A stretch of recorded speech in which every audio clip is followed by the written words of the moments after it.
how to pick your ideal career, or how to find your passion, or how to choose a career where you feel fulfilled. But before we get into that, I see a lot of people don't want to work at all. A lot of people just want to have a hobby as a job. And sometimes it works, but it doesn't work for everybody. So yeah, and you can there are ways to achieve that in your career down the line, or at least once you have one high paying job or decent paying job, then you can start thinking about all make your hobby fun. um, and you can try implementing, but always remember this thing: if back of your mind you don't want to do something serious or something which is a little bit more stressful, or which is not your hobby, because you just don't want to work, it's not going to work for your career nor for your future as well. So and I'm talking about 99% of the cases. I know you can pick, hey, if Lady Gaga thought it wouldn't work, she wouldn't be a singer. But how many Lady Gagas try to be singer and don't become successful? We don't know, but the number is really high. So before we get into how to choose your career, I want you to read this line. If you don't want to work, you have to work to earn enough money so that you won't have to work. Hope it makes sense. First, you need some money, and for that you need to pay where people are willing to pay you, or you need to work where people are willing to pay you. So that's what we are going to talk about, and then we can find something which you enjoy doing as well as you make money off of it, right? So before we get into a couple of strategies and couple of things you need to consider when you choose a career, let's understand one more thing as well. That there is an old saying that if you are trying to choose a career, you should think about what you would do if you didn't have to work. So what I mean by that is, if you're trying to find a career where you will try to see, okay, what aligns with my hobby, or if you try to find a career just to make money, I think both are wrong. You need to find somewhere middle, where you are working because that feels like your purpose, right? So this sentence is trying to say is, if let me simplify. Let's say if you don't need a lot of money to live off of, right? You don't have a heavy desire of saving millions of dollars, right? If that's the scenario, what kind of work you would do because you are not worried about the bills? Um, uh, and that is a good starting point to start thinking about what career would work for you. With me so far? All right. Now, let's understand this concept. You might have heard about Ikigai concept. It's a Japanese word, and it kind of tells us what kind of things we need to think about when we try to choose a career, right? So the first one is what you love, like what you love doing, what we talked about, kind of hobby, right?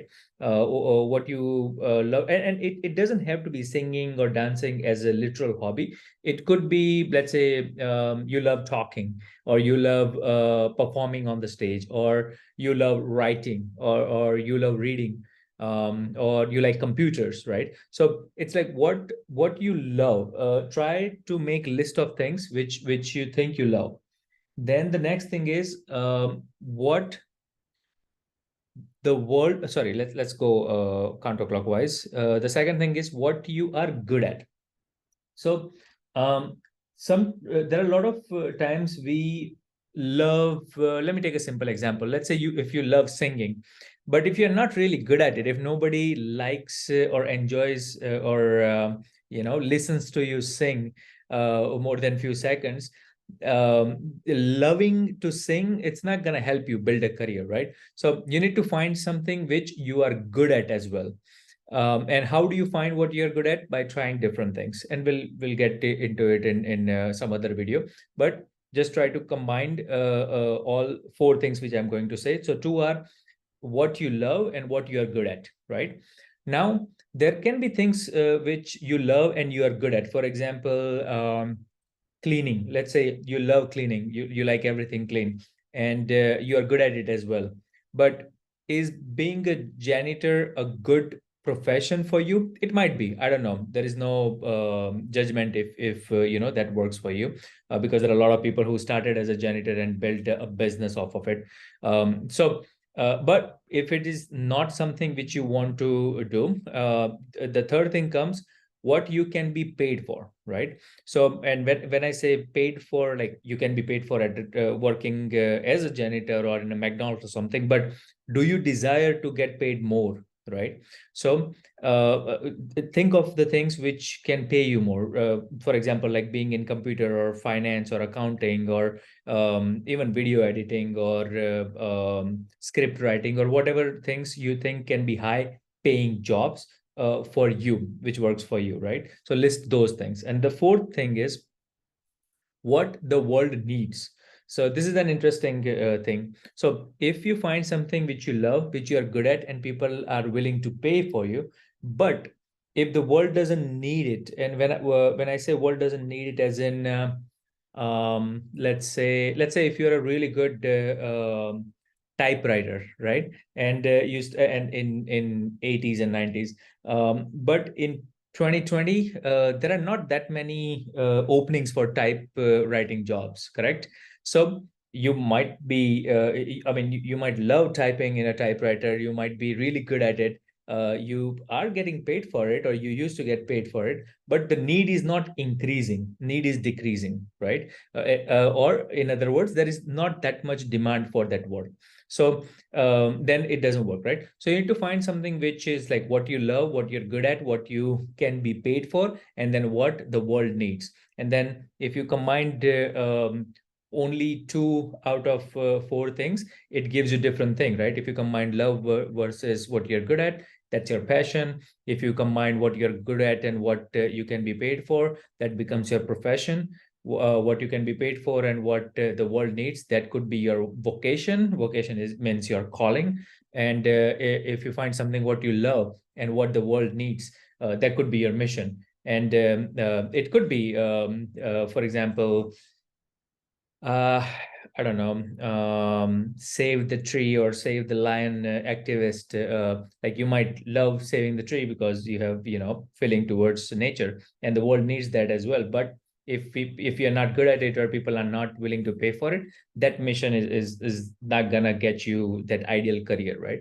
So again, going back to what you love, what you're good at, what you can be paid for, and what the world needs, gives you passion, profession, vocation, and mission.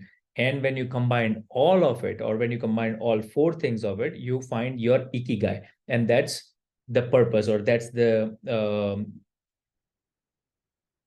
career you should pick for, right? And once you start listing and have a little bit more idea about yourself, and that's where it starts. First, you need to understand yourself, like all these things, right?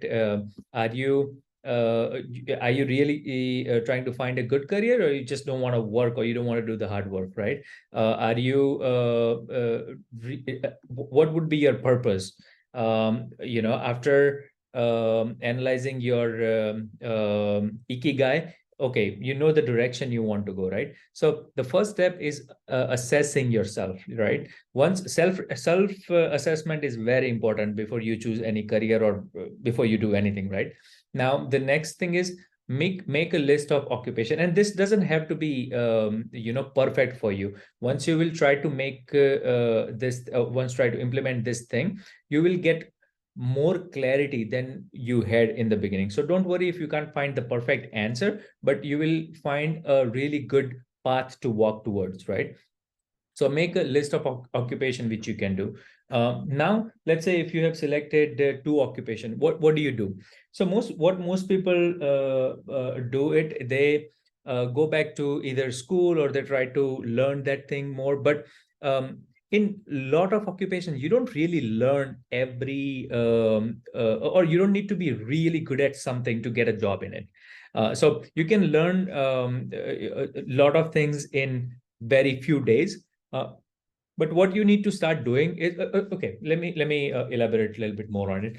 You might think that okay, after making the list, you know what you want to do. Let's say if you feel like okay, I like computers. People pay for software developers, so I'm gonna go and learn software development, right? But what if you start not enjoying once you actually have a job because there is a deadline and you have to build the software and release? So even though if it's on your list or the top of your list, doesn't mean that's your final career. But how would you know if you don't really try to even give interviews or try to work somewhere or try to implement something? So that's the point I'm trying to make. Like once you make a list, pick one or two and don't wait on it. Just learn as much as you can on high level, or if you have more time, sure, learn in detail. But at least spend a week or two, or a month to understand how does it work, and then create a resume and start applying to people, start applying to job and start meeting the people who are doing that work. So for example, if you want to uh, be let's say a video editor, right?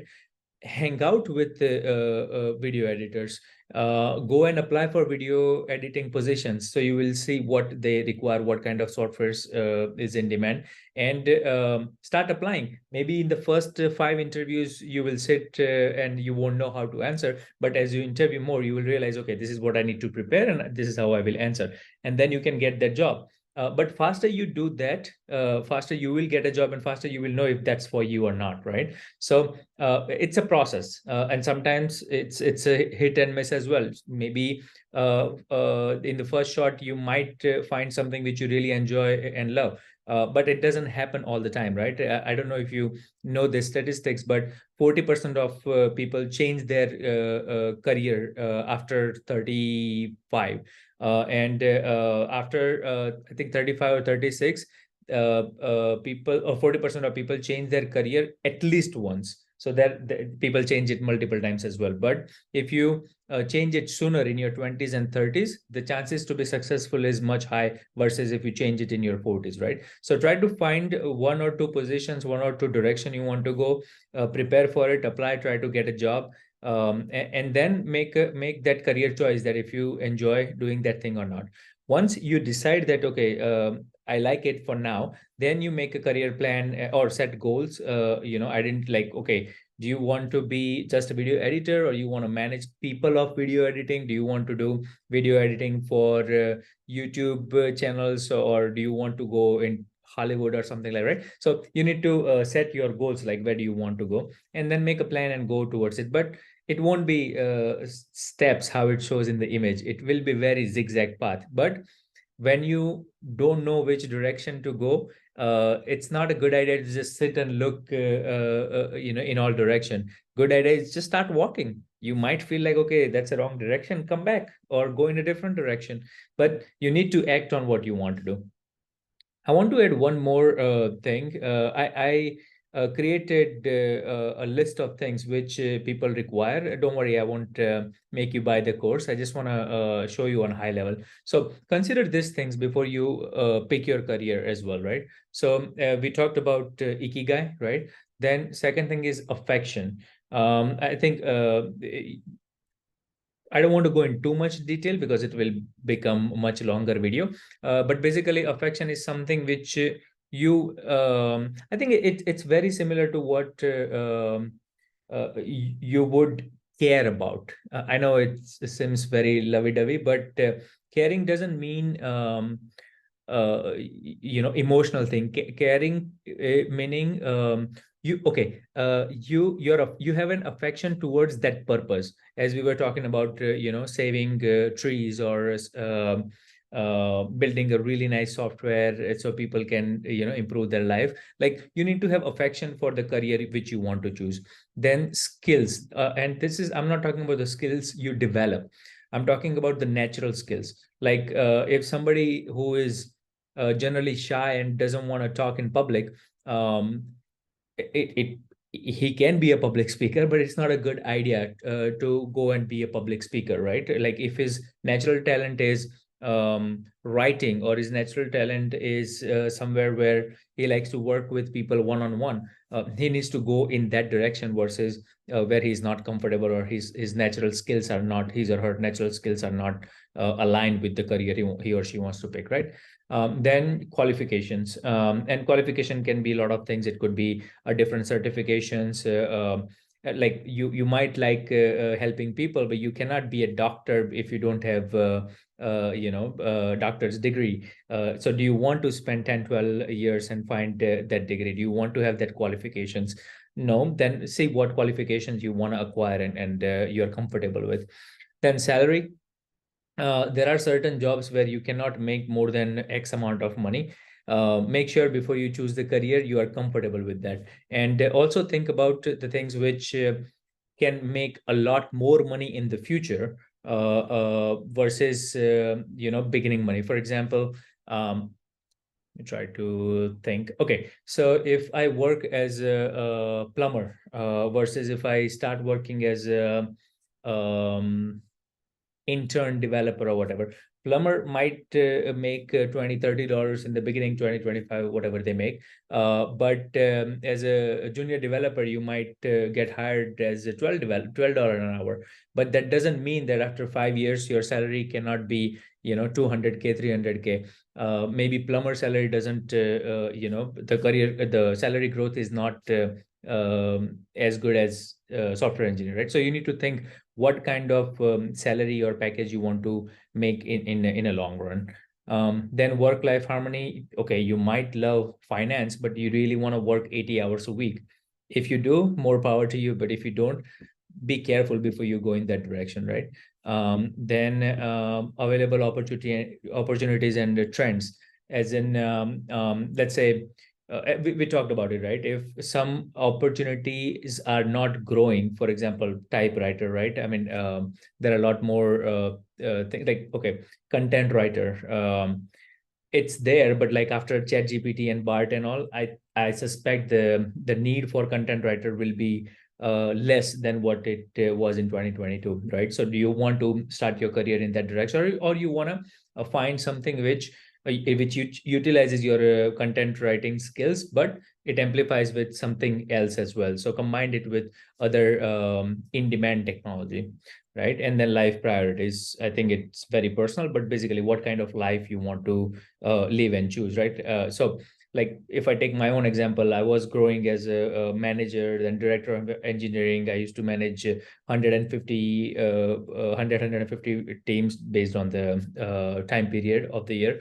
But I didn't want to keep going as a VP and VP and CTO and all, where I have to have so much responsibility and I'm still an employee working. I wanted to either have no title, or have a small business, or things which I can build on my own if it grows well. But at least I have the freedom of doing what I want from the time I wake up to go to bed, right? So that was my life priority, and I chose that. So you decide what works for you as well. So yeah, guys, this is my